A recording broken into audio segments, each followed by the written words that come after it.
Bonjour et bienvenue à C'est pas pour tout le monde, le podcast où je rencontre des gens ayant des professionnels hors normes, peu ou mal connus. Les objectifs sont de démystifier les mythes, les préjugés, les tabous, ainsi que faire connaître les différentes réalités vécues par ces personnes. Et cette semaine, je reçois Kelly Laramé qui travaille pour le CALAC Estrie. Le CALAC, c'est le Centre d'aide et de lutte contre les agressions à caractère sexuel. Ensemble, on a discuté de consentement, de trousses médico-légales, de l'approche féministe intersectionnelle, ainsi que les services offerts par l'organisme. Le podcast a été enregistré à la microbrasserie de Boc et Bière, au 50 rue Wellington Nord à Sherbrooke. Et si vous pratiquez un métier hors norme ou peu connu, vous pouvez me contacter sur Facebook à la page C'est pas pour tout le monde podcast et ça va me faire plaisir de discuter avec vous. Bonne écoute!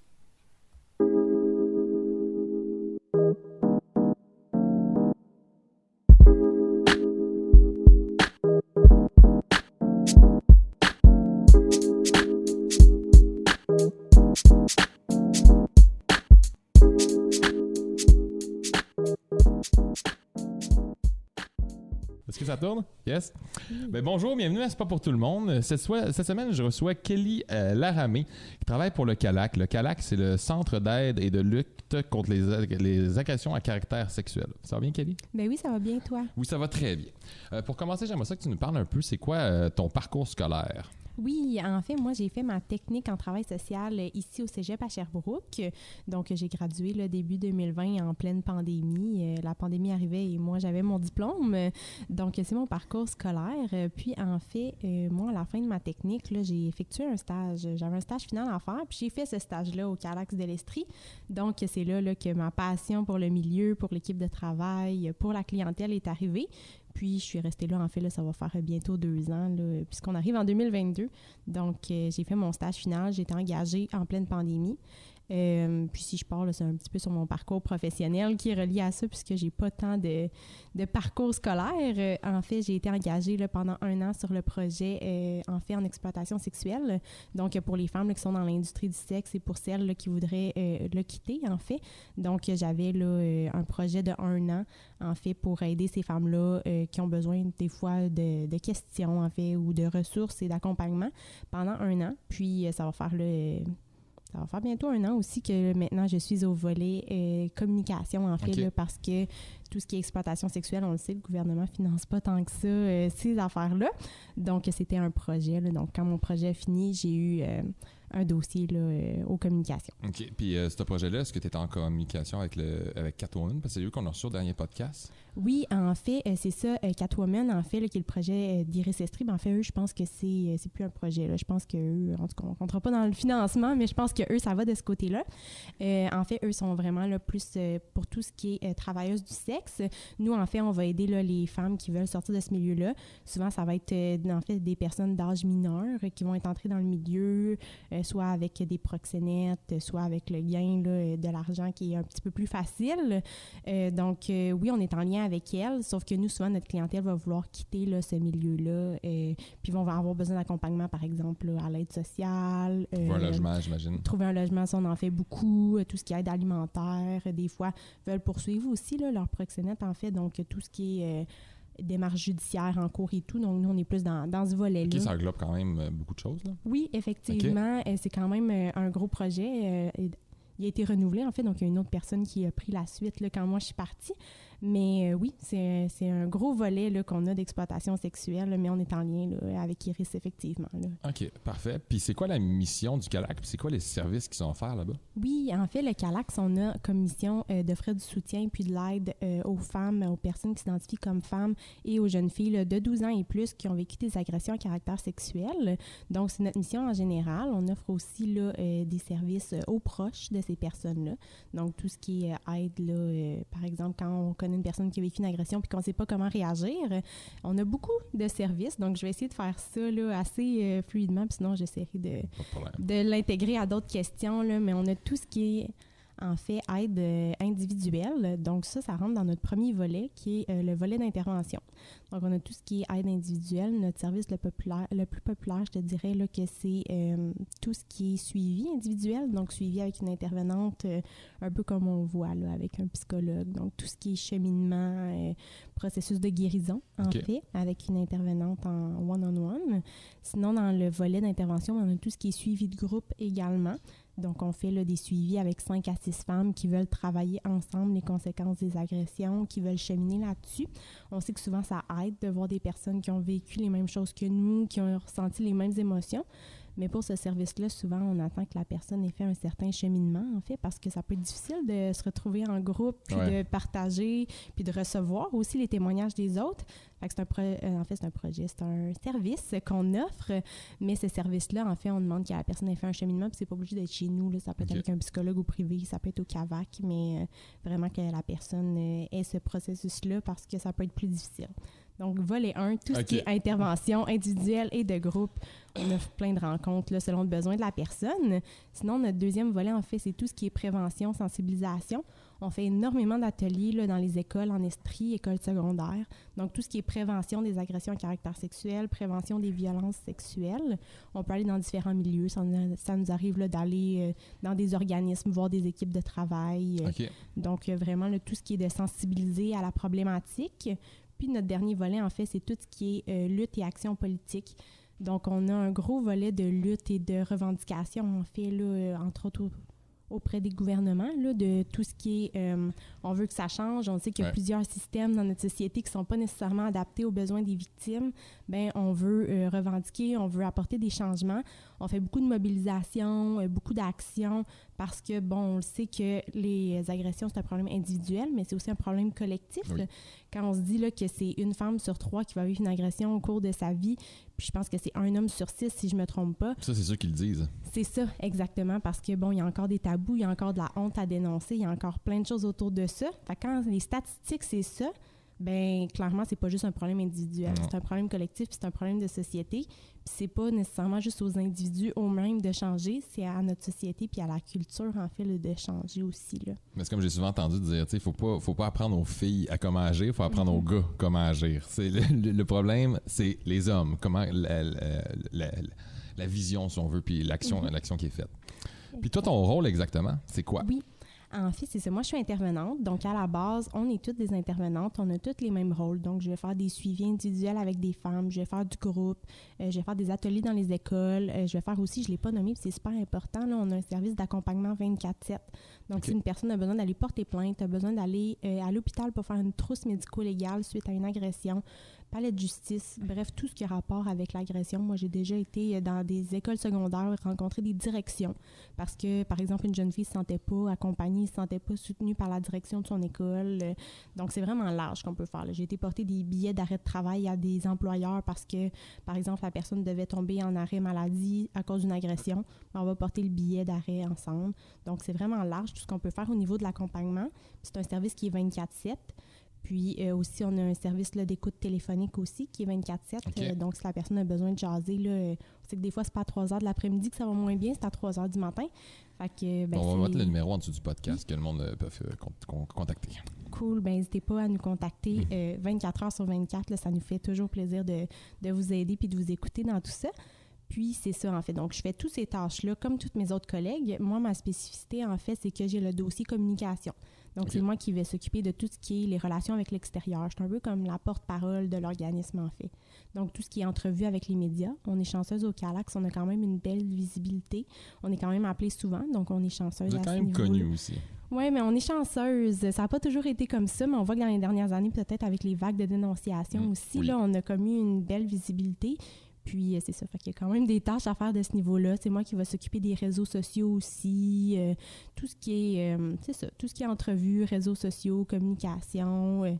Si on a justement à faire des podcasts comme aujourd'hui, à faire des rencontres avec certaines personnes, bien, c'est moi qui va s'en occuper. OK, c'est quand même assez vaste, là. Oui. Tu touches à beaucoup, beaucoup de choses, là. Oui, quand même, je suis chanceuse d'avoir ce dossier-là parce que c'est pas nécessairement comme ça pour tous les postes, là, mais moi, c'est très varié puis j'adore ça. Puis là, ça fait 2 ans que tu es là. Ça t'a pris combien de temps environ de trouver ton aisance? Je te dirais que je pense qu'elle n'est pas tout le temps là. OK. J'étais peut-être une bonne première année à comme trouver mon aisance. Là, ça va bien au niveau de l'intervention et tout, mais il arrive encore des situations à chaque jour où je me dis « Oh mon Dieu, qu'est-ce que je fais avec ça? » Puis dans un métier aussi varié que celui qu'on a, chaque femme est différente, chaque tâche est différente. On a plein de tâches à faire. Quand je vais dans un groupe, dans une école, il y a des choses qui peuvent popper puis que moi, je le sais pas. Fait Mon aisance, je pense que ça a pris une bonne année avant qu'à la base, je me sente comme solide et confortable, mais je pense qu'elle est encore en construction là, à ce niveau-là parce que c'est tellement varié. Là.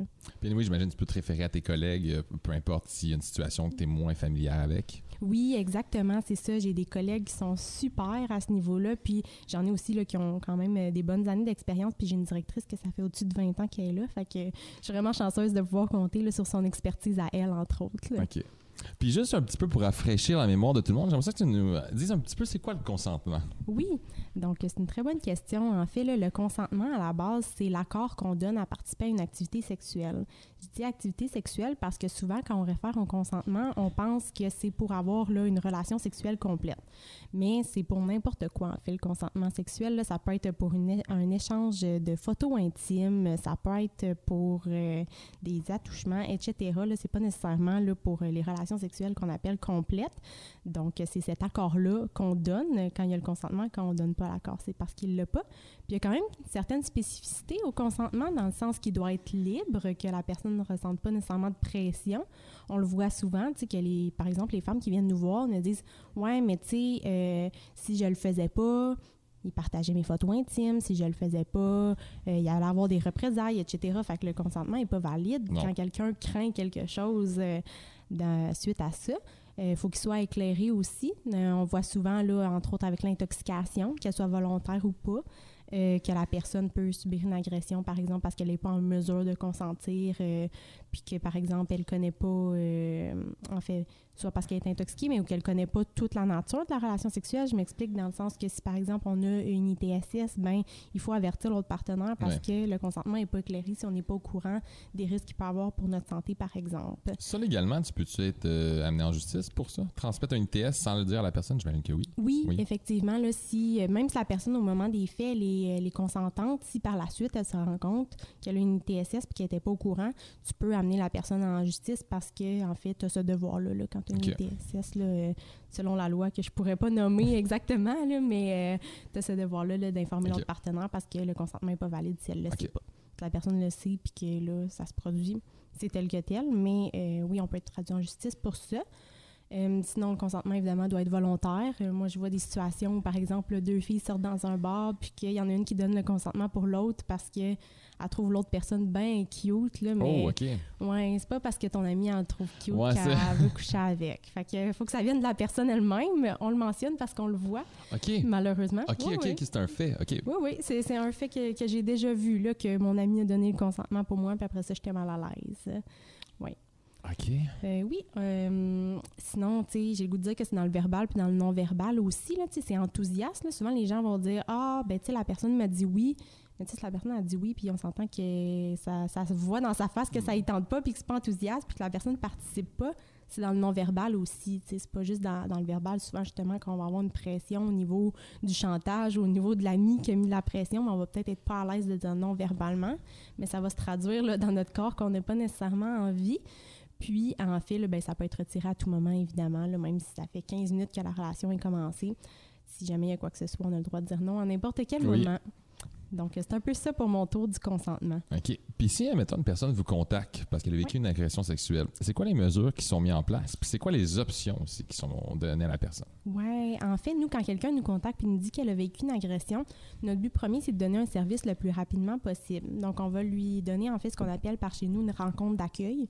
Donc, c'est une rencontre là, où on va regarder les besoins de la personne, voir qu'est-ce qu'elle a besoin, c'est quoi qu'on peut faire pour l'aider, puis lui expliquer nos services puis notre approche aussi.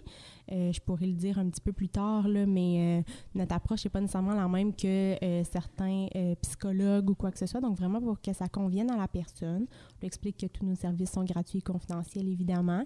Puis, on regarde tout ça avec elle pour voir comment on peut répondre à son besoin. Donc, c'est une rencontre là, qui est donnée habituellement dans la semaine ou les 2 semaines là, qui suivent. Selon les disponibilités de la personne, évidemment, ça varie tout le temps, là, mais on essaie vraiment là, que ce soit dans les semaines qui suivent parce qu'on sait que souvent, quand on demande de l'aide, ben, c'est maintenant qu'on est prêt, puis c'est maintenant qu'on en a besoin. Là. Des fois, même si ça fait 5 ans qu'on y pense, ben, quand c'est le moment qu'on appelle, c'est là qu'on veut que ça se passe. Donc, on y va vraiment rapidement pour ça. Puis suite à ça, ça va vraiment dépendre là, du besoin de la personne. Est-ce que c'est de l'accompagnement ponctuel qu'elle veut? Est-ce que c'est un suivi plus régulier? Est-ce qu'elle veut faire une demande IVAC? Ça aussi, on en fait, je ne l'ai pas nommé, là, mais l'IVAC étant l'indemnisation aux victimes d'actes criminels. Donc, les agressions sexuelles sont reconnues comme étant un crime là, au niveau du gouvernement. Donc, il y a un programme là, qui peut rembourser, par exemple, des frais psychologiques. J'ai déjà eu des femmes qui ont demandé des cours d'autodéfense, des chiens de zoothérapie, des systèmes d'alarme parce qu'elles ne se sentent pas en sécurité. Donc, il y a vraiment une variété de choses qu'on peut réclamer, sauf que c'est une demande qui est quand même difficile à remplir, puis il faut que tu expliques vraiment toutes les circonstances de ce qui s'est passé, toutes les conséquences et tout. Donc, on accompagne là, dans ce processus-là, puis on peut aider les femmes là, à remplir la demande. Il y a des femmes qui ont des suivis justement avec un psychologue de l'IVAC, mais qui veulent un suivi au CALAX aussi. Là. Donc, les deux sont possibles également. Puis, en fait, là, c'est quoi ces options à cette femme-là? Elle peut soit porter plainte, évidemment, si c'est ce qu'elle désire. C'est pas nécessaire là, pour avoir accès à nos services. C'est vraiment deux choses différentes. Là. Des fois, OK, mais c'est important de le dire, ça aussi. Des fois, les gens pensent que pour avoir accès au service du CALAX, il faut que j'aille porter plainte, mais non, c'est deux choses vraiment différentes. Puis nous, on va vraiment respecter le rythme de la personne. Vous les aider à ça, mais vous n'êtes pas là pour ça. Non, c'est ça. Puis moi, ça m'est déjà arrivé en suivi que des femmes me disent hey, « Moi, ça m'intéresse vraiment pas. Je veux pas aller là. Le système judiciaire, ça me tente pas. » On va pas là, puis on se concentre sur son processus de guérison à elle et non pas sur ce système-là. Fait qu'on y va vraiment là, selon son besoin à elle. Sinon, si c'est une agression qui s'est passée il y a moins de 5 jours, la personne peut faire une trousse médico-légale, je l'ai nommée tantôt. Donc, à Peux-tu nous expliquer un petit peu c'est quoi? Évidemment, c'est une bonne question. À Sherbrooke, en fait, le centre désigné pour ça, c'est le CHU-Fleurimont. Donc, il faut vraiment se rendre là, au CHU-Fleurimont. Les autres hôpitaux ne le font pas. Donc, dans le fond, dans les 5 jours suivant une situation d'agression avec pénétration, on peut se rendre au CHU puis faire ce qu'on appelle une trousse médico-légale. Une trousse, en fait, on va la faire si on a l'intention de porter plainte ou si on est ambivalente à le faire parce que, en fait, ça va vraiment être pour aller chercher l'ADN de la personne. On va faire tout ce qui est test ITSS, risque de grossesse, médication, s'il y a des blessures à traiter aussi, mais on va surtout aller chercher justement là, les preuves et l'ADN si jamais il y a une plainte qui est déposée. Donc, c'est un examen là, qu'il y a des infirmières qui sont spécialisées pour faire. Donc, c'est pour ça que je dis qu'il faut aller au CHU-Fleurimont parce que c'est vraiment des infirmières d'une équipe spécialisée là, en agression sexuelle. Donc, c'est pas n'importe quel professionnel qui va les recevoir. C'est des personnes qui sont formées pour les accueillir. C'est quoi le nom du titre de la personne, des personnes qui font ça? C'est des infirmières, mais en fait, c'est que ces infirmières-là vont vraiment être recrutées puis formées pour être dans cette équipe-là. Okay. Donc, en fait, c'est du temps supplémentaire qu'elles font. Là, ils font de la garde 24/7 comme nous. Puis quand il y a un appel, elles se dirigent vers le CHU. Okay. Mais c'est des infirmières qui se portent volontaires pour être dans cette équipe-là, puis qui ont la formation par la suite. Je savais pas qu'il y avait ça. C'est une équipe justement pour ça. C'est beau. Oui, vraiment. C'est vraiment un beau service en fait qu'on a à Sherbrooke. Là, à n'importe quel moment, on a quelqu'un qui a la formation pour de se présenter. Qui a la formation pour, ça rajoute beaucoup. Là. Oui, c'est ça, exactement. Oui, à la base, c'est ça, c'est les infirmières qui travaillent au CHU. Comme toutes les autres infirmières du CHU, en fait, mais qui ont, en fait, déjà là, ce désir-là d'être dans cette équipe-là, puis d'avoir cette formation-là. Fait que oui, c'est elles qui vont se déplacer. Puis évidemment, une intervenante du CALAX est toujours appelée là, quand il y a une trousse médico-légale au CHU. Donc, il y a une infirmière puis une intervenante qui va se déplacer à ce moment-là pour que la personne soit bien accompagnée puis puisse faire ces tests-là. Si on n'a pas nécessairement envie de porter plainte ou que c'est plus un non qu'un oui, parce que ça se peut qu'on soit ambivalente là, dans les 5 jours suivant une agression, c'est fort probable. Donc, on peut le faire quand même si jamais on a des doutes, puis on prendra la décision par la suite. Mais si jamais c'est clair pour nous qu'on ne veut pas porter plainte, on peut aller à la clinique de planning à la place. Donc, à la clinique de planification des naissances, puis eux vont faire tous les tests, là, ITSS, risque de grossesse, blessures et tout, mais ne feront pas la partie de tout ce qui est cueillette de l'ADN et poser les questions sur les circonstances, en fait, de l'événement parce que ils n'en ont pas nécessairement besoin vu que tu veux pas porter plainte. Fait que, mettons, quelqu'un qui veut comme pas vous contacter, mais qui veut garder ça un peu low profile, pas vous contacter, il y a quand même cette option-là. Oui, exactement. Puis, tu sais, de mémoire, la clinique de planning offre quand même des rendez-vous assez rapidement là, quand on l'offre. Puis là, il n'y a pas d'intervenante qui se déplace à ce moment-là. Puis, je ne sais pas si tu as le pourcentage de tout ça, mais des gens qui vivent une agression qui vont porter plainte. C'est environ 5%. 5%. Oui.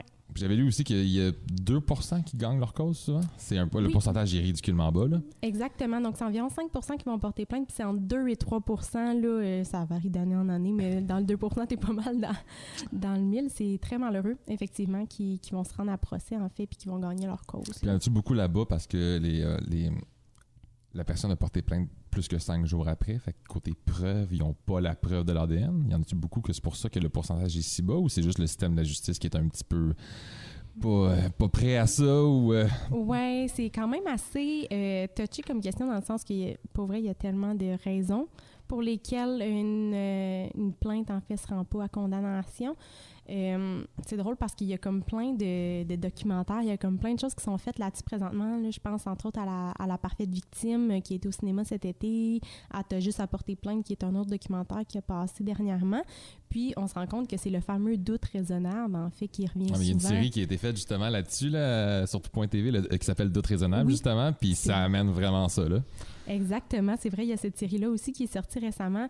Fait que souvent, c'est le doute raisonnable parce que, tu sais, je parlais de trousse médico-légale tantôt, mais on peut la faire puis qu'on trouve rien finalement, puis on peut ne pas la faire puis se rendre à procès quand même aussi. C'est pas nécessaire pour porter plainte d'avoir fait une trousse.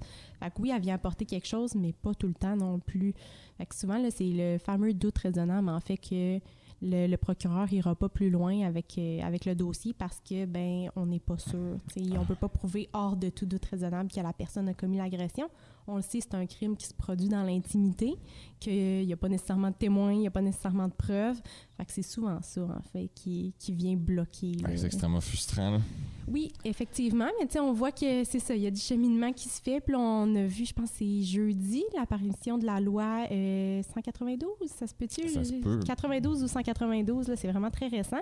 Puis en fait, ça va être l'implantation de tribunaux spécialisés là, dans différentes régions. Il va en avoir un à Sherbrooke, ouais. OK. Tribunaux spécialisés en violence sexuelle puis en violence conjugale. C'est une bonne nouvelle, ça? Oui, c'est une très bonne nouvelle. J'ai hâte de voir comment ça va s'articuler puis comment ça va se présenter. Mais c'était suite, en fait, là, il y avait un comité d'experts là, qui avait déposé un rapport avec comme vraiment, je pense, 180 recommandations pour mieux accompagner les victimes. Puis ça, c'était une des recommandations de comme, clairement, notre système de justice en ce moment est imparfait à ce niveau-là puis accompagne pas nécessairement les victimes selon leurs besoins.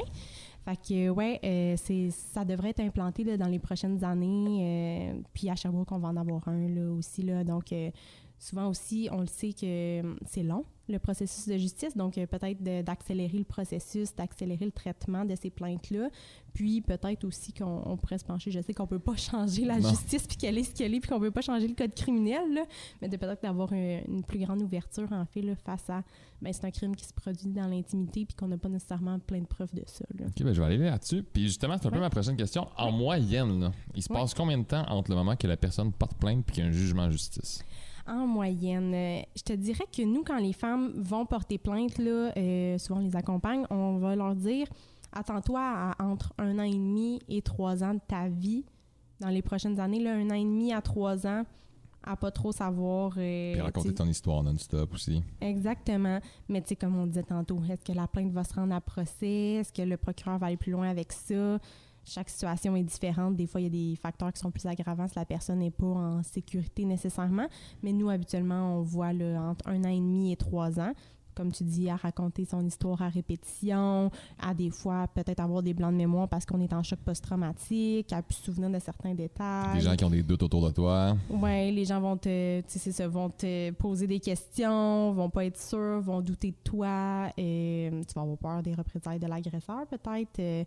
Il y a plein de choses là-dedans. Donc, ouais, on s'attend habituellement là, à, je te dirais, 1 an et demi à 3 ans là, dans ce processus-là. Puis, on le voit aussi qu'il y a des femmes qui enlèvent leur plainte, malheureusement. Parce que quand on met une plainte, on peut l'enlever. Là, donc, on le voit ça aussi, là, que ça arrive, malheureusement. Okay. Puis, c'est quoi le lien que vous entretenez avec la police? On a en fait, les policiers, c'est des partenaires. Pour nous, on a un partenariat avec le service de police. On sait qu'en fait, au service de police de Sherbrooke, là, ils ont des enquêteurs qui sont spécialisés en agression sexuelle. Donc, c'est sûr que c'est des partenaires pour nous. On va vraiment, dans le sens que nous, on peut accompagner les femmes au poste de police. On peut les accompagner lorsqu'elles portent plainte. On peut les accompagner lorsqu'elles ont des rencontres avec l'enquêteur. Donc, on est vraiment là pour accompagner les femmes dans ce processus-là. Puis, on voit qu'à quand même à Sherbrooke, le service de police a quand même une ouverture là, par rapport à tout ce qui est victime d'agression à caractère sexuel. Par contre, comme je le disais tantôt, c'est pas un prérequis pour nous de vouloir faire une plainte, d'avoir l'intention de le faire ou de l'avoir fait pour avoir accès à nos services. C'est vraiment deux choses distinctes, mais on a quand même un beau partenariat là, avec le service de police de Sherbrooke. Ça, parce que la fille de Catwoman nous parlait de ça, qu'elle, justement, il y a 2 policiers à Sherbrooke qui sont formés pour travailler avec les travailleuses du sexe. Puis elle était comme, je sais pas s'il y a beaucoup de villes au Québec qui ont ça, mais elle dit, nous autres, c'est une chance qu'on ait ça à Sherbrooke parce que c'est pas de la police communautaire. C'est la police qui a été formée pour ça. Exactement, c'est ça. Là, autant au niveau des enquêteurs en violence sexuelle que ces deux enquêteurs-là que nous aussi on fait affaire là, avec le volet d'exploitation sexuelle, on est chanceux quand même de cette ouverture-là puis de ces initiatives-là qu'il y a à Sherbrooke, là, malgré tout. Ça, puis j'aimerais aussi que tu me parles de l'approche féministe intersectionnelle. Oui. C'est intéressant, ça. Oui, en fait, c'est ça, c'est notre approche à nous au CALAX. En fait, c'est l'approche selon laquelle nous, on considère que juste en étant femme, en fait, on va vivre une inégalité, on va vivre une oppression dans la société. Comme je le nommais tantôt, là, c'est une femme sur 3 qui va vivre une agression au cours de sa vie. C'est quand même une grosse inégalité qu'on vit dans la société. Donc, nous, on part de là, en fait, du fait que, bon, tu vis une oppression en étant une femme, puis en ayant vécu, en fait, une violence sexuelle. Puis, en fait, le côté intersectionnel vient que les personnes vont vivre diverses oppressions, vont vivre, en fait, au croisement de ces oppressions-là. Donc, par exemple, je m'explique, si tu es une femme, que tu es de la diversité sexuelle, que tu es de la diversité culturelle, donc, par exemple, tu es immigrante ou si tu as un handicap, qu'il soit physique ou intellectuel, ben tu vas vivre d'autres oppressions au sein de la société. Clairement, si tu as, par exemple, à te déplacer au CALAX, puis que tu as un handicap physique, puis que tu peux pas te déplacer au CALAX parce que si, par exemple, nos locaux n'étaient pas adaptés, ils le sont, je vous rassure, mais par exemple, qu'ils ne l'étaient pas, ben clairement, c'est une autre oppression, c'est en fait un obstacle de plus que tu as vers ta guérison. Donc, on considère là, que les personnes vont vivre diverses oppressions selon leur statut, selon ce qu'elles vivent là, dans la vie, selon leurs caractéristiques à la base, en fait. Donc, c'est un peu ça. Puis nous, en fait, comment ça va s'articuler dans nos interventions? Bien, c'est qu'on est vraiment en relation d'égalité. Un peu ce que je nommais tantôt, dans le sens que si tu vas aller voir un psychologue, tu sais pas trop si tu vas aller voir le CALAX, bien nous, on va vraiment être en égalité avec toi.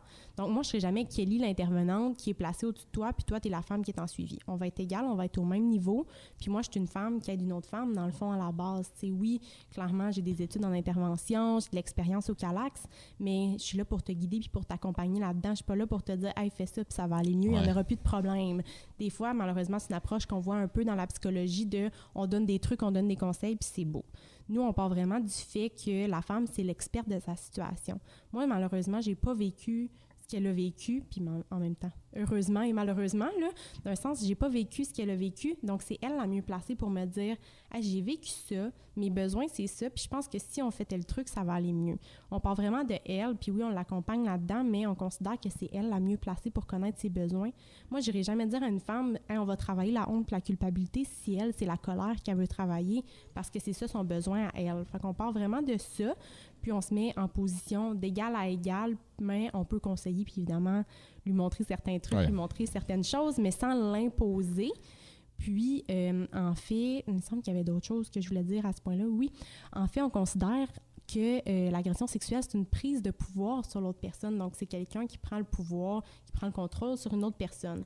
Fait que c'est un peu pour ça qu'on agit comme ça aussi, pour pas reprendre le pouvoir puis pour pas imposer d'autres choses. Donc, on part vraiment du besoin de la personne parce que moi, je veux pas qu'elle sente hey, qu'elle a du pouvoir sur moi, elle m'impose certaines choses, elle respecte pas mon consentement. Les liens sont quand même faciles à faire. Fait que je veux vraiment que la personne elle se sente à l'aise là, de décider pour elle, puis on va à son rythme, puis on regarde ce qu'elle a besoin. Tu sais, dans les suivis, souvent, on va dire que c'est 10 à 12 rencontres, mais on est super flexible. Là. On va vraiment y aller. Hey, toi, finalement, c'était 5 rencontres que tu avais besoin, bien, c'est bien correct. Toi, tu aurais besoin de 14, bien, on va essayer de voir si on peut extensionner. Tu sais. Fait qu'on est vraiment flexible à ce niveau-là selon la personne qui est dans notre bureau. Puis c'est un peu comme ça, en fait, que ça s'articule. On va reconnaître ses oppressions, on va partir d'elle, puis on va essayer de ne pas lui imposer d'autres choses déjà qu'elle en a vécu. Puis aussi, ben, on ne va pas la forcer à raconter quoi que ce soit. On le voit beaucoup dans le système de justice, comme on l'a nommé tantôt, mais moi, si la femme, elle veut pas me raconter son agression, ben elle me la raconte pas, puis c'est bien correct. T'sais. On force pas à... On sait que ça peut être traumatisant quand même de retourner dans les détails, puis il y en a pour qui ça fait partie de leur processus de le nommer, puis de comme se libérer de ça, en fait. Puis il y en a d'autres pour qui ça fait pas partie du processus de nommer ce qu'elles ont vécu, puis on respecte ça à 100%. OK. Puis moi, mettons, une personne proche de moi vient me parler justement qu'elle a vécu une agression. C'est quoi les bonnes manières de réagir? Oui, en fait, là, à la base, une victime, quand elle se confie, souvent, ce qu'elle veut, c'est être crue et entendue. Puis c'est souvent là, en fait, que ça bloque tout court, c'est qu'on va remettre en doute la parole de la victime, soit parce qu'on connaît la personne qui a commis les gestes, puis on se dit « Mais non, la personne t'aurait jamais fait ça, tu sais, je la connais, pas de même. » faire attention. Des fois, on connaît les personnes dans un certain contexte, puis on les connaît pas dans d'autres. Donc, à la base, vraiment, d'entendre ce que la personne a à nous dire, puis de la croire, en fait, je crois ce que tu me dis, puis c'est valide pour moi. Puis, en fait, de l'écouter sans la juger. Parce que ça aussi, on le voit souvent, de comme, ah ben là, si tu n'étais pas bien de même, oui, en 2021, on l'entend encore, malheureusement. Si tu n'avais pas bu autant, puis si tu n'étais pas allé à ce party-là, puis etc. Parce qu'encore, c'est le problème de la fille et non l'attitude du garçon. Exactement, exactement. Comme si c'est ça. Si tu n'avais pas mis cette camisole-là, ben probablement que le gars, il t'aurait pas agressé. Selon mon expérience, ça n'a tellement aucun lien. Puis aucun. En tout cas, ça n'a vraiment pas rapport, mais souvent, les gens vont se faire juger, puis ben, ils vont pas en vouloir en parler par la suite parce qu'ils vont se dire, ben là, souvent, à la base, la victime va penser que c'est de sa faute. Elle va vraiment ressentir beaucoup de honte puis de culpabilité, puis c'est comme naturel, puis la société nous inculque tellement ça, de se dire hey, « écoute, c'est de ma faute, tu sais, j'aurais pas dû faire ça », que si l'autre personne t'a dit ça, ça va juste comme confirmer, puis tu voudras plus en parler, puis tu vas dire hey, « j'aurais dû me gérer, puis j'en parlerai plus. » Ouais, puis c'est même des grosses causes pourquoi le monde ne porte pas plainte ou en parle juste pas, c'est la honte, là. Ben oui, c'est ça, on se sent tellement honteux, puis on se dit, ben voyons donc, tu sais, pourquoi ça arrive à moi, puis en fait, c'est ce que je travaille le plus en suivi, la honte, la culpabilité, c'est souvent le noyau du problème, parce que on se fait tellement répéter, tu sais, je parle en tant que femme, là, on se fait tellement répéter depuis qu'on est jeune que les femmes qui se font agresser, c'est leur faute parce qu'ils étaient habillés d'une telle manière, que c'était de leur faute parce qu'ils l'ont cherché, que... Je crois même pas que ça a pu commencer de même, tu sais, comme... Ouais. En tout cas... C'est ça a tout le temps été comme ça. Je pourrais même pas dire, tu sais, mais ça me remonte tellement de loin, puis ça nous est tellement inculqué de comme...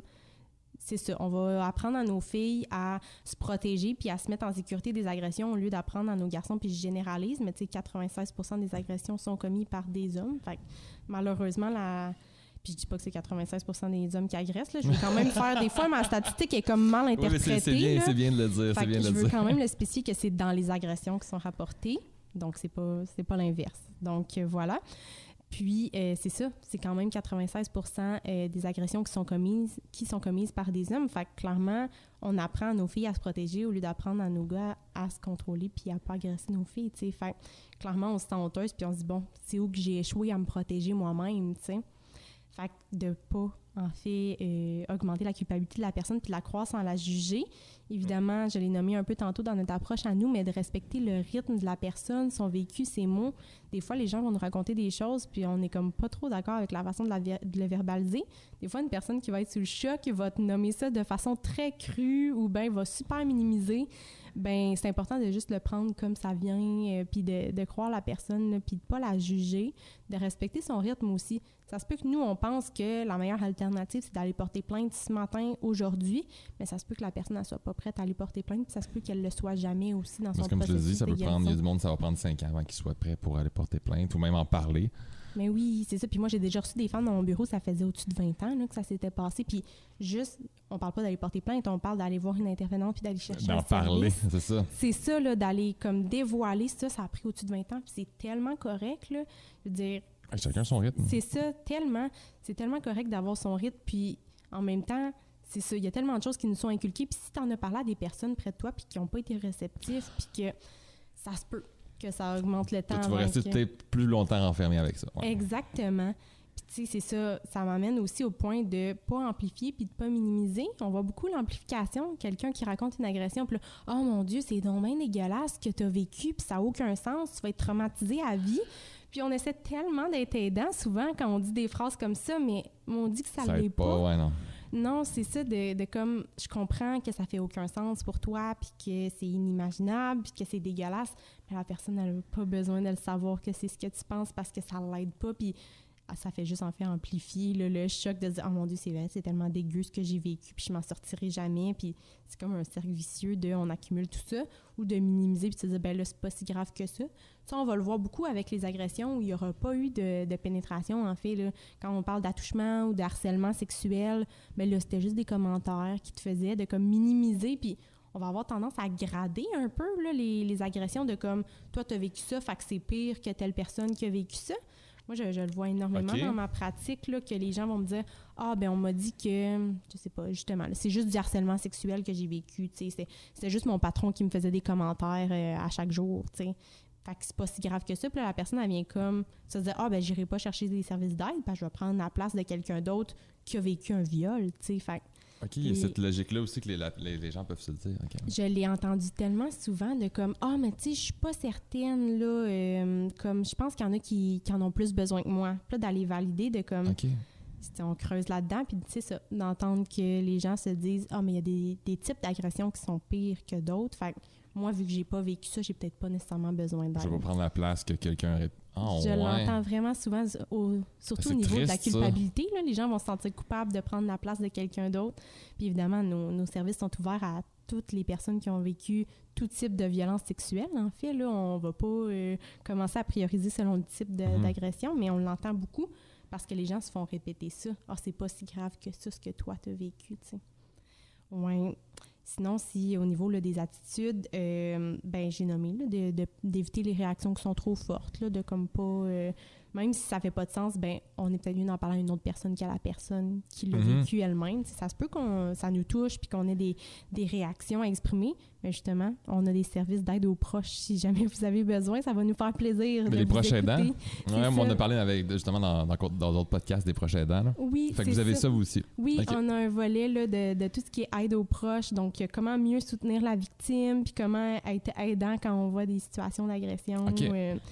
Ça peut être pertinent parce que des fois, c'est ça, on a toutes les meilleures intentions du monde. Là, c'est pas ça, c'est juste qu'on sait pas comment agir, on est sous le choc. Tu sais, quand on connaît la personne, on est impliqué émotionnellement. Fait que c'est sûr que c'est plus tough de savoir comment réagir de façon plus neutre. T'sais. Mais allez sur le site du CALAC, il y a les 12 attitudes aidantes sur le site du CALAC. Ça va peut-être pouvoir plus vous éclairer justement à comment réagir.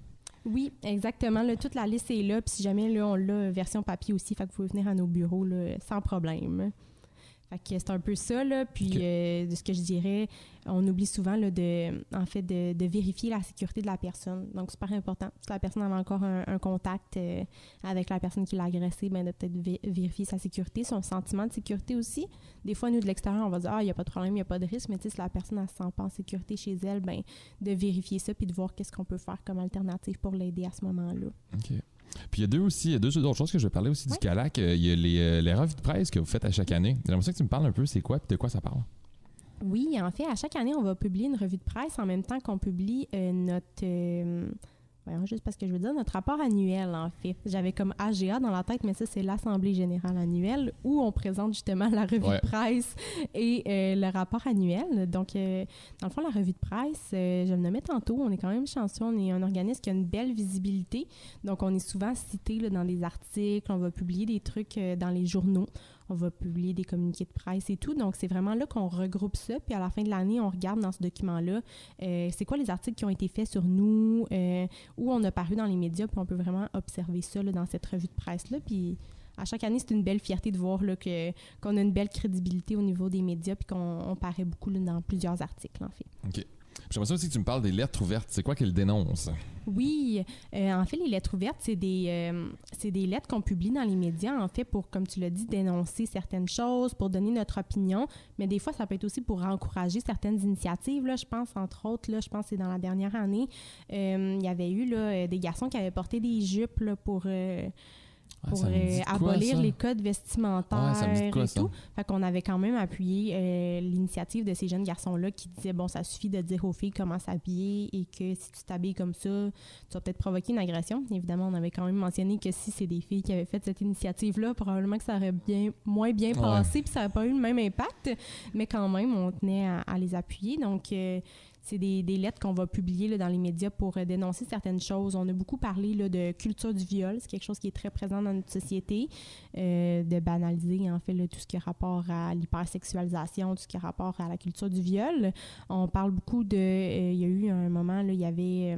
entre autres, une problématique au niveau de la drogue du viol, au niveau du GHB. Donc, on va dénoncer ça. Des fois, c'est par rapport à l'exploitation sexuelle. S'il y a certaines choses qui sortent, on va prendre position là-dessus aussi. Je me souviens, entre autres, là, qu'à un moment donné, je pense que c'était le Boston Bar, dans le temps, là, avait fait des auditions. Le Boston Bar? Oui, qui est maintenant le Chat Noir, là. Ah, OK. Oui, avant, c'était le Boston Bar, puis il faisait comme des auditions pour des films pornographiques. Ah, oui. On s'était prononcé, en fait, sur cette situation-là. Je me souviens que le CALAC s'était prononcé là-dessus. J'avais lu un article de journal là-dessus, me semble. Ouais. Ça avait quand même fait beaucoup parler. Ouais, là, les roulottes à l'extérieur de... Ouais, écoute, j'en revenais pas, ça. Ça avait-tu eu lieu, finalement? Oui. Ça a eu lieu quand même? Oui. Parce que je sais que ça voulait être cancellé, fait que je me souviens pas si ça a eu lieu. Il me semble que de mémoire, oui, Ouais. mais moi aussi, c'est vraiment loin, mais en tout cas, c'était très problématique. Et là là. Bref. Fait que c'est un peu ça. On va dénoncer des choses comme ça qui ont rapport souvent à l'actualité, mais ça peut être des sujets plus généraux aussi, là. OK. Puis comment vous avez été affecté par le COVID? Oui, en fait, évidemment, comme tous les organismes, au début, on a été fermés pendant un petit temps. Pour nous, la fermeture, ça implique en fait de rallonger notre liste d'attente parce que malheureusement, pour les suivis individuels, on a une liste d'attente là, parce que, bon, je vais le nommer, c'est quand même une problématique qui est présente dans notre société. On a beaucoup de femmes qui viennent cogner à notre porte, donc ça a eu comme effet là, dans le fond, on ne prend pas de suivi, donc on ne diminue pas la liste d'attente. Pendant un petit bout, on faisait les suivis en visioconférence. C'est pas l'idéal, mais c'est mieux que rien. C'est ça. C'était mieux que rien. Par contre, il y avait une problématique, entre autres, au niveau des femmes en exploitation sexuelle ou des femmes juste en situation plus précaire. On sait que n'importe qui peut vivre des situations de violence sexuelle, que ce soit une personne qui est bien nantie ou une personne qui est plus dans une situation de pauvreté. Ça nous touche vraiment tous. Donc, c'était difficile parce qu'il y avait certaines femmes qui n'avaient pas accès, en fait, à du matériel pour faire de la visioconférence. Fait que c'était quand même déchirant à ce moment-là de dire est-ce qu'on priorise des personnes qui ont accès, à un ordinateur, à une webcam et tout, ou est-ce qu'on le fait pas? Malheureusement, on a dû le faire pendant un petit bout parce que, comme je l'ai dit, la liste d'attente s'allongeait, les besoins étaient là. Mais heureusement, tout est réglé maintenant. Tous nos services sont en présentiel, puis ça va quand même bien de ce côté-là. Le dernier service qui a été affecté, nous, on a un service de milieu de vie, en fait. C'est qu'on va ouvrir nos locaux, puis les femmes peuvent se réunir là, pour faire des activités, pour parler de certains thèmes. Soit on va parler justement honte, culpabilité, colère. Dernièrement, moi, j'ai fait une activité d'écriture avec une artiste slameuse, Lem, qu'elle s'appelle. Okay. Elle a publié un livre récemment là, sur les violences sexuelles. Donc, c'est le milieu de vie, en fait, qui a été le plus affecté parce qu'il a recommencé au début novembre. Fait que ça vient juste de recommencer parce qu'à chaque fois qu'on voulait recommencer ce service-là, ben là, il y avait soit une restriction du nombre de personnes. Ouais. Là, on savait pas trop, faut-tu exiger le passeport vaccinal, faut-tu pas? Il y avait tout le temps quelque chose au niveau de la vaccination. Fait que ça faisait en sorte qu'on pouvait pas... Puis nous, on voulait pas brimer des femmes. On voulait pas dire on va refuser les femmes qui sont pas vaccinées. Oui, mais c'est fait que là, vous pouvez recevoir du monde non vacciné. Oui. OK, une chance. Les femmes n'ont pas besoin d'être vaccinées pour être dans nos services et pas dans les... C'est de l'aide, là, à un moment donné, là. Bien, c'est ça, c'est que c'est un service essentiel. Fait qu'on était tout le temps en train de danser sur un pied puis sur l'autre. Fait que finalement, on peut faire nos milieux de vie, pas de vaccination, pas de passeport vaccinal. Okay. Évidemment, il y a une distance qui est à respecter puis le port du masque, là, mais quand même, les femmes peuvent se réunir puis... C'est parce que c'est ça, on voulait briser l'isolement avec ce service-là. On voulait pas en créer encore plus en refusant certaines personnes qui correspondent pas aux critères. Fait que c'est notre service qui a été le plus affecté. Est-ce que vous avez été seulement fermé la première vague? Oui. OK. Bien, comme la majorité des organismes ont été souvent juste fermés la première vague, au moins. Oui, c'est ça, parce que je pense qu'après ça, la deuxième vague, on a pu avoir le statut de service essentiel, si je me trompe pas. Parce que la première vague, on n'avait pas. Mais suite à ça, là, après ça, on tout le monde, tous les organismes qui sont venus ici, ils font comme c'était à partir de la deuxième vague qu'on a pu rester ouvert. Ouais. J'étais comme, sac. C'est la même chose pour nous. Ouais. Puis on le voyait vraiment là, au niveau des femmes qu'on avait en suivi ou qu'on avait en service, de comme toutes mes ressources sont fermées, j'avais plus nulle part où aller. Quand tu vis un choc post-traumatique, tu es dans un processus de guérison de violence, c'est tough là, de se retrouver toute seule puis de se retrouver isolée là-dedans. Là. Qu'on l'a vu vraiment beaucoup, nous aussi, là, la différence entre première vague, deuxième vague au niveau des conséquences. Oui. Ouais. C'est quoi les défis que tu fais le plus souvent, auxquels tu fais le plus souvent face? Oui, en fait, là, moi, je pense que mon plus grand défi, là, c'est d'être confronté à des systèmes puis à une société, en fait, qui souvent va manquer d'ouverture puis va manquer d'empathie envers les victimes. Tu sais, je le vois énormément, que ce soit justement, comme je dis, des systèmes ou que ce soit des professionnels, malheureusement, là, qui vont comme manquer d'empathie envers les victimes puis qui comprendront pas nécessairement la réalité de c'est quoi avoir vécu une agression à caractère sexuel puis qui vont pas comprendre qu'on est tous à risque d'en vivre puis que c'est pas nécessairement justement parce qu'on l'a cherché puis qu'on est une personne donc bien délinquante qui se met dans le trouble.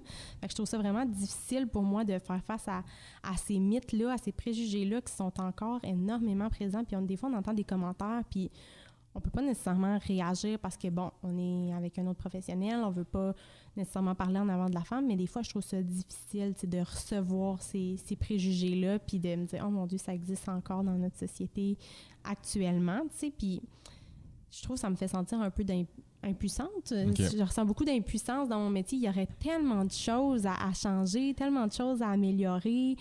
c'est ça. Des fois, je me dis, oh mon Dieu, par où commencer? Tu sais, on va réformer le système de justice. Après ça, on va aller offrir, tu sais, je sais pas moi, l'IVAC qui a eu une réforme récemment. Ben ça aussi, tu sais, on trouvait que les délais avec IVAC étaient longs, que c'était difficile de se qualifier quand on faisait une demande pour avoir accès à l'aide.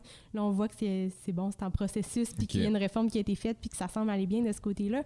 Mais de toujours se sentir impuissante, puis toujours avoir plein de choses à changer, puis à modifier, puis je trouve que aussi, tu sais, c'est ça. C'est difficile de faire face à cette impuissance-là. Puis le dernier point, ce serait, tu sais, la responsabilisation des victimes, que je le nomme beaucoup, mais on pense tout le temps que la victime est comme responsable de ce qu'elle a vécu, responsable de pourquoi ça arrive. Puis oui, elle est responsable de son processus puis du chemin vers la guérison. Effectivement, ça, elle est responsable à 100%. Mais tu sais, ça, on peut-tu déculpabiliser nos victimes puis arrêter de leur mettre la responsabilité des gestes, tu sais?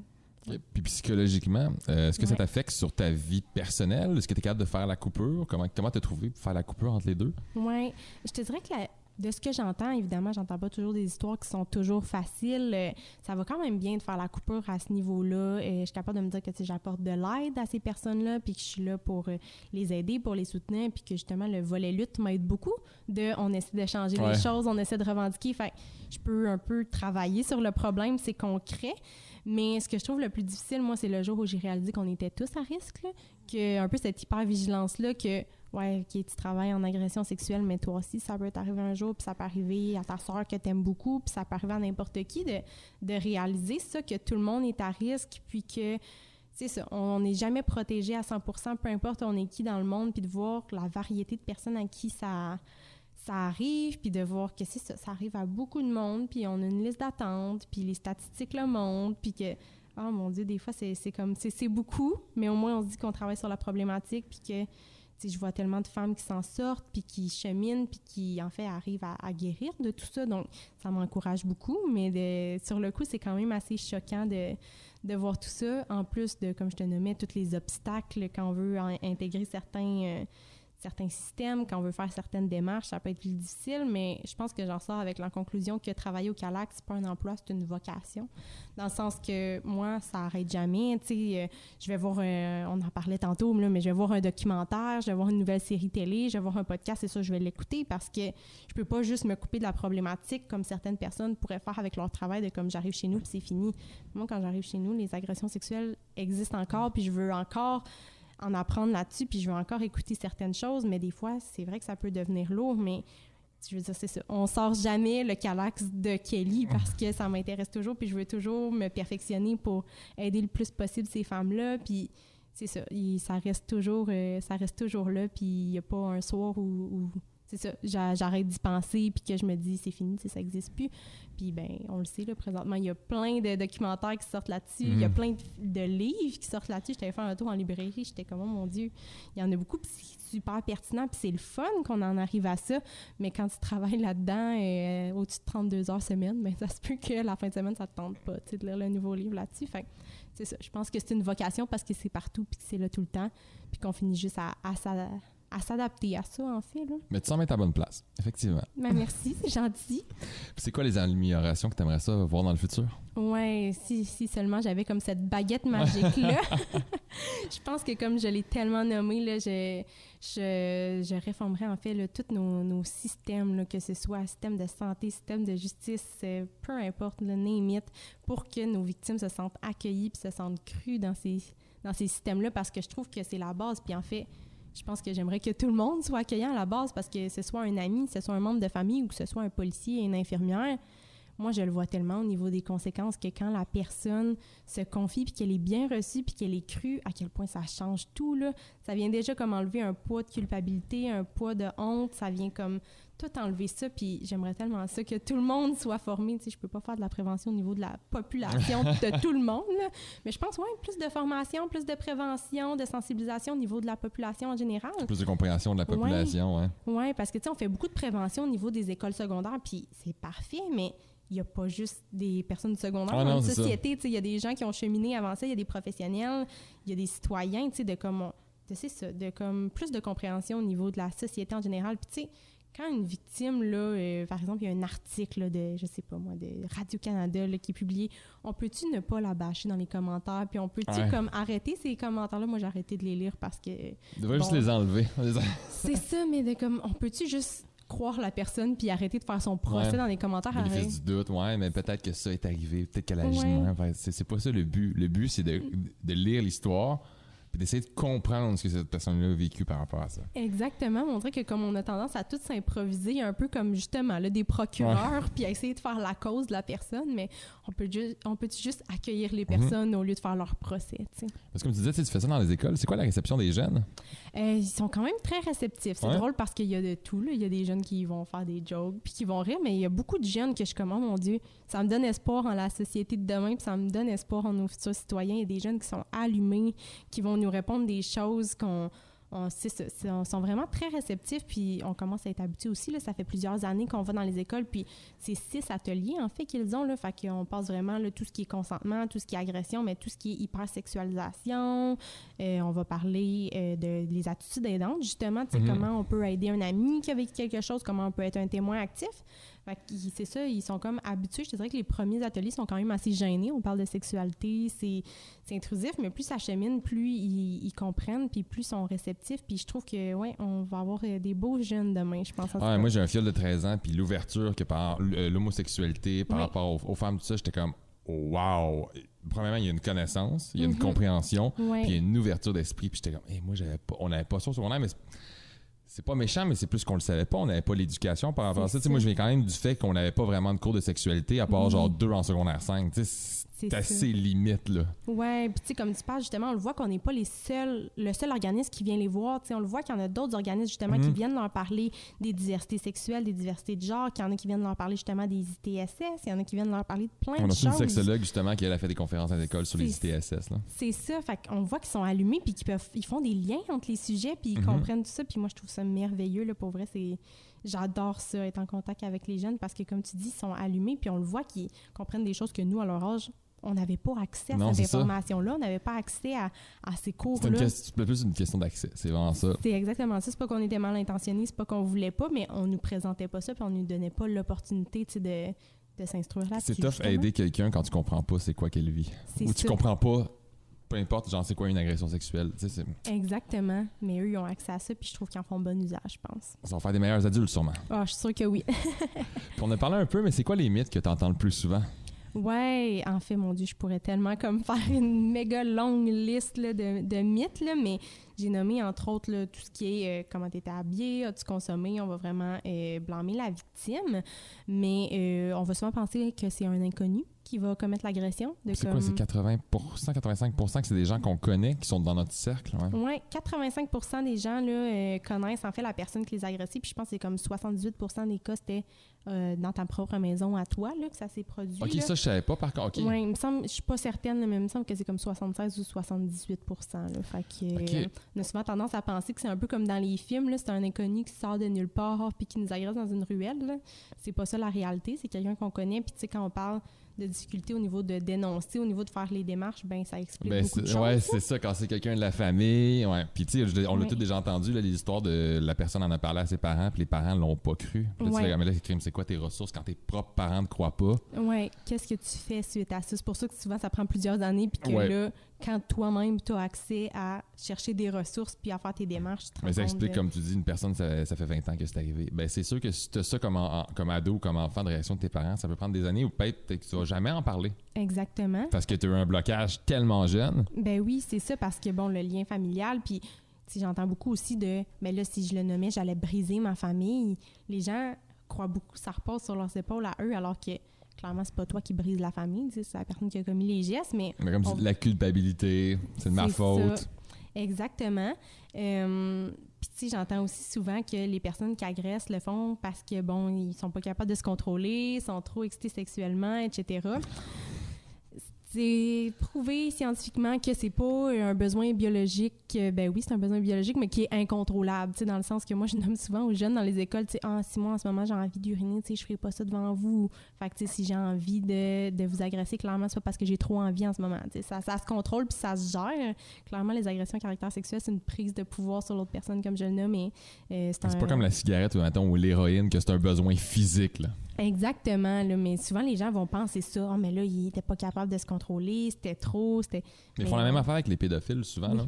C'est une question de contrôle, c'est une question de pulsion, mais c'est pas un besoin. Non, c'est ça, c'est vrai qu'on l'entend souvent, mais clairement, c'est ça. C'est une pulsion. C'est une pulsion, c'est une déviance, en fait. Là. J'entends souvent là, que la pédophilie, ça va être une agression sexuelle. Non, c'est une déviance. Ben, ça peut en devenir une. Il n'y a pas beaucoup de monde qui dit... C'est rare, j'ai entendu du monde dire ça, mais je suis tout à fait d'accord avec toi que la pédophilie, c'est une déviance.